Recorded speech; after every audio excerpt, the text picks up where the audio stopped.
Hello, my friends. Welcome back to the Join the Journey Challenge. This is check-in number 25, I think.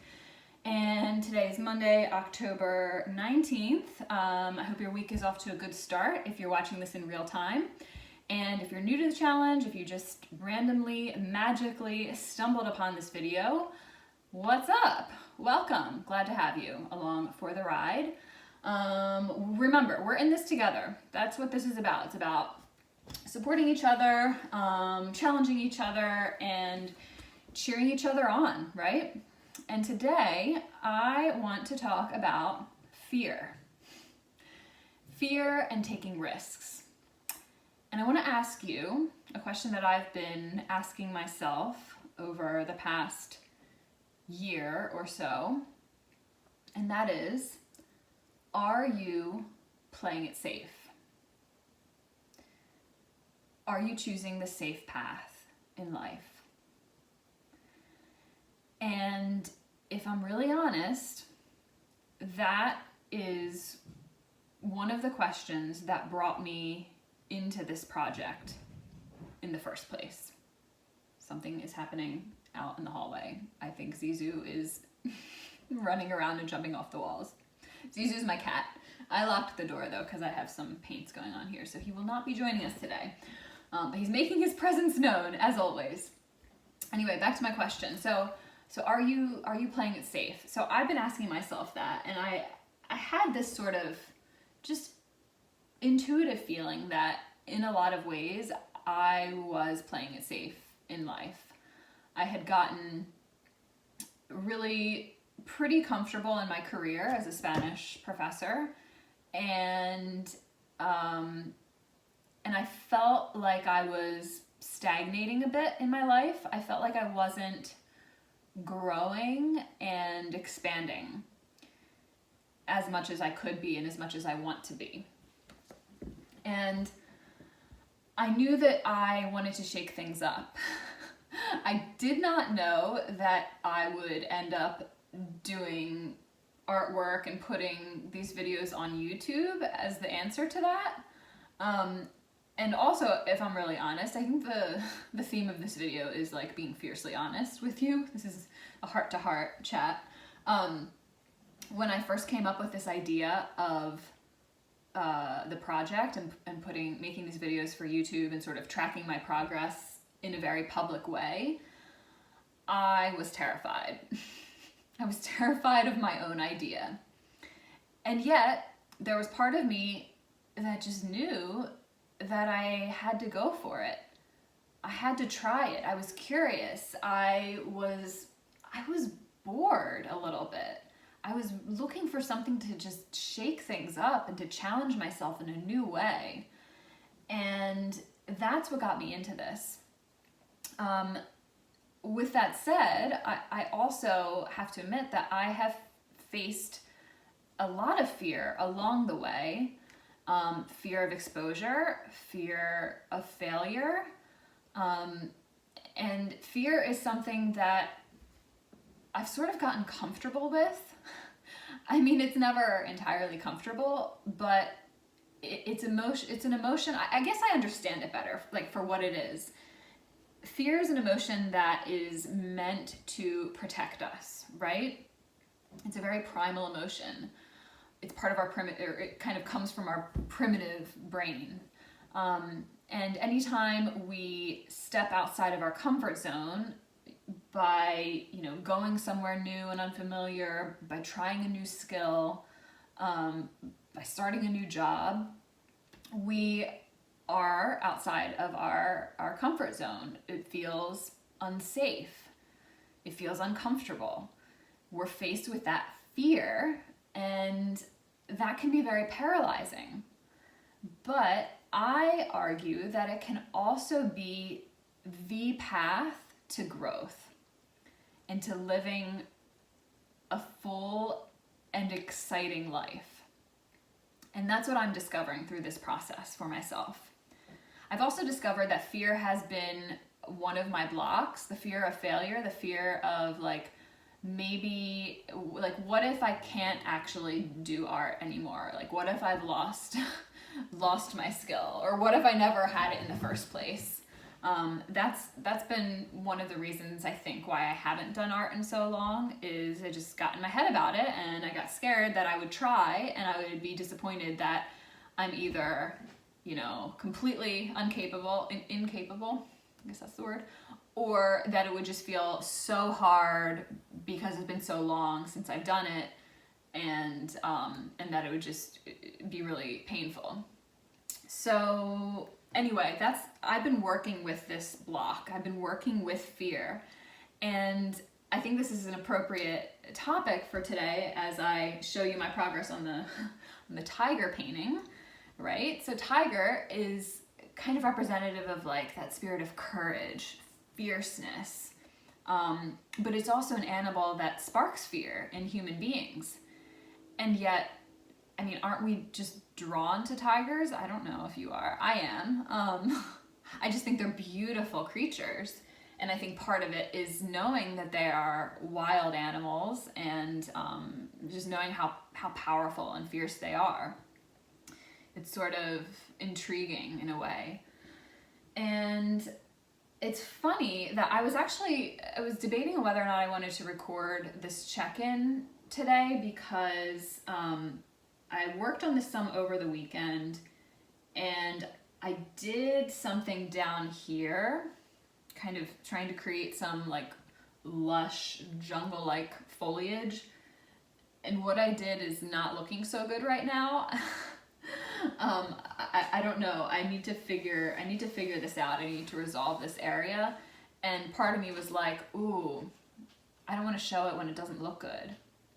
But then I was like, wait, no, this is about finding joy in the journey and embracing the process and showing you guys, like bringing you into this, opening it up to share with you, and showing that, like, just like my last painting, like I went through a very ugly duckling phase where things just weren't working, and that's kind of where I feel like I am here.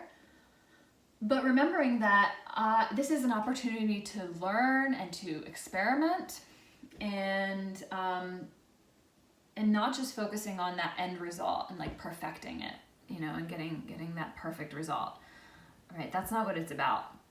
But we have to move through fear. We have to acknowledge it for what it is, embrace it, like not necessarily make it disappear, but I feel like we can just, make it our friend. Like this tiger, like what if this tiger represents fear? And I'm befriending it. It's my little pet. Like, okay, hey, I know you. I hear your roar in my head telling me, don't do it, don't go there, don't step out of your safe cage. But I don't have to listen to that. I don't have to let that control me. And even more so, I would argue that it's that fear, it's experiencing that fear that actually adds to the sense of excitement that I'm having in this journey. I feel like my life has just gotten really interesting because I'm doing something new, because I am stepping outside of my comfort zone, that I'm like exploring my limits, and that's what this is about. It's about growth. It's right. It's about not stagnating. There it is. Stagnating in life. It's about expanding. And I invite you to, walk hand in hand with me and do that with me, and experience the exhilaration of overcoming the fear, or working through it, and recognizing it, but doing the thing anyway. So I want to share with you a few lines from the book, The Artist's Way by Julia Cameron. I know I've referenced this a million times, but it really has been my guidebook throughout this process. And there's a section here on page 121 about risk. So it says, question, what would I do if I didn't have to do it perfectly? Answer, a great deal more than I am. I think that's very telling. And I'm willing to bet that you can relate to that in some way, because I certainly do. So she continues to write that the success of a creative recovery, and I would argue the success of any sort of like project or learning a new skill, hinges on our ability to move out of the head, out of our own thought drama, and into action. This brings us squarely to risk. Most of us are practiced at talking ourselves out of risk, right?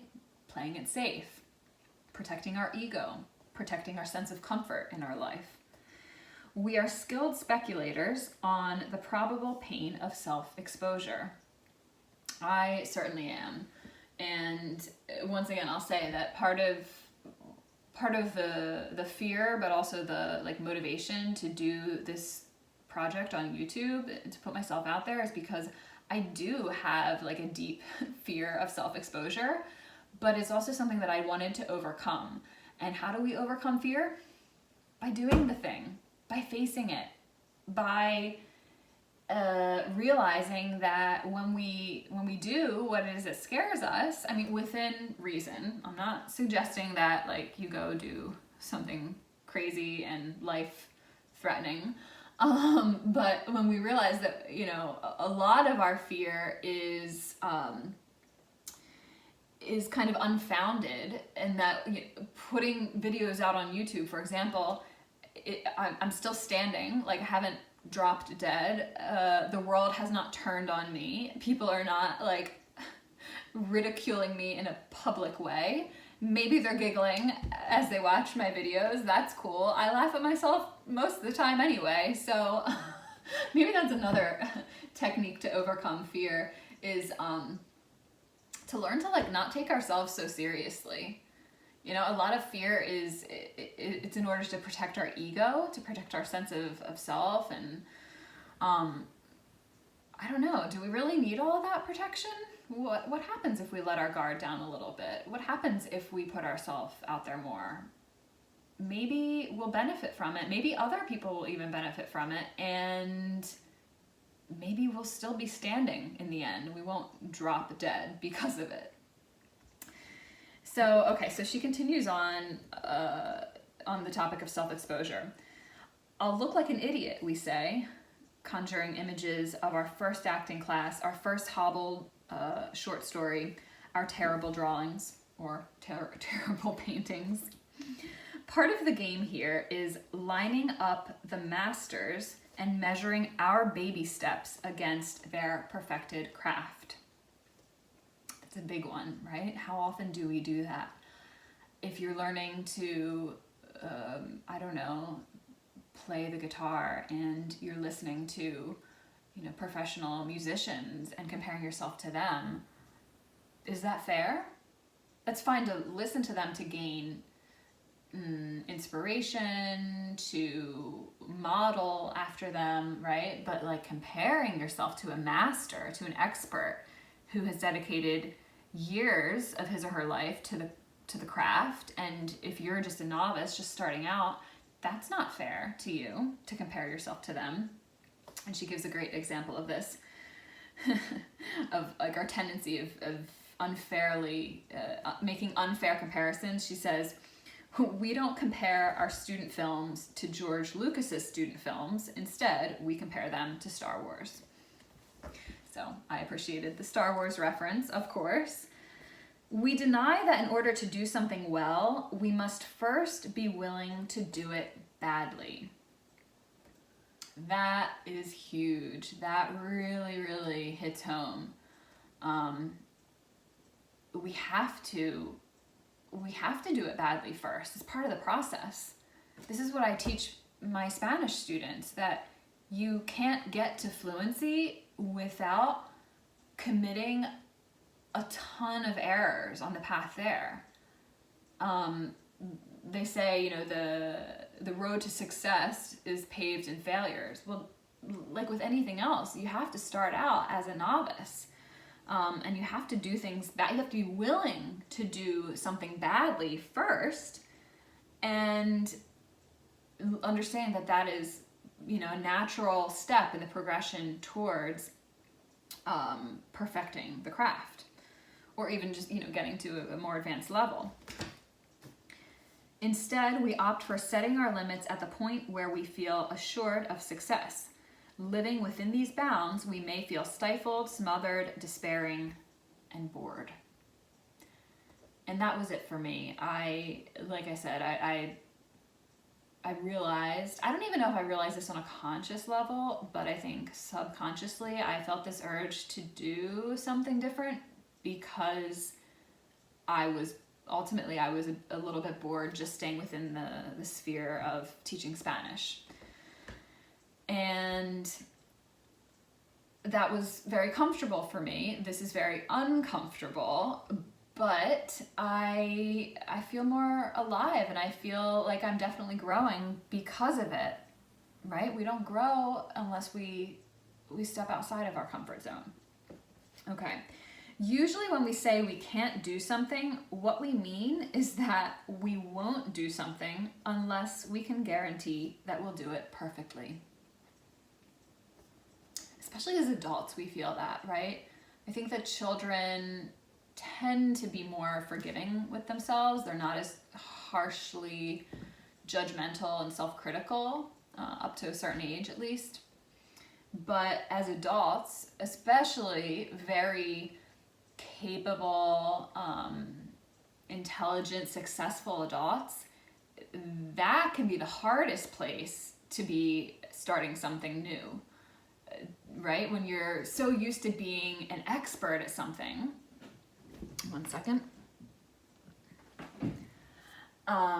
It can be really hard to go back and become the novice. But that can also be really freeing because we can give ourselves permission to set a very low bar, or to challenge ourselves, set a high bar, and be okay when we fall short, because that's what it takes to get there. So that pretty much sums up what Julia Cameron has to say about risk. And yeah, sorry, I was just reading a few other points to see if there's anything else I wanted to share. So she basically just concludes by saying, as blocked artists, we unrealistically expect and demand success from ourselves and recognition of that success from others.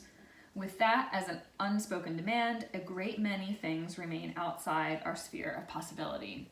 So it really does take courage to just take that first step, to put down that first brush stroke on the canvas.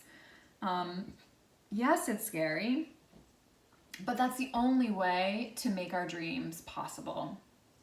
That is the only way to expand and grow. So, once again, are you playing it safe? My answer to that previously would have been yes. And now I can say I'm taking more risks. I am stepping definitely outside of my comfort zone. I mean, even with this painting, I still feel some fear because I don't really know what I'm doing. But I'm just betting on myself, trusting myself to figure it out and have fun on the ride. So I invite you to do that with me.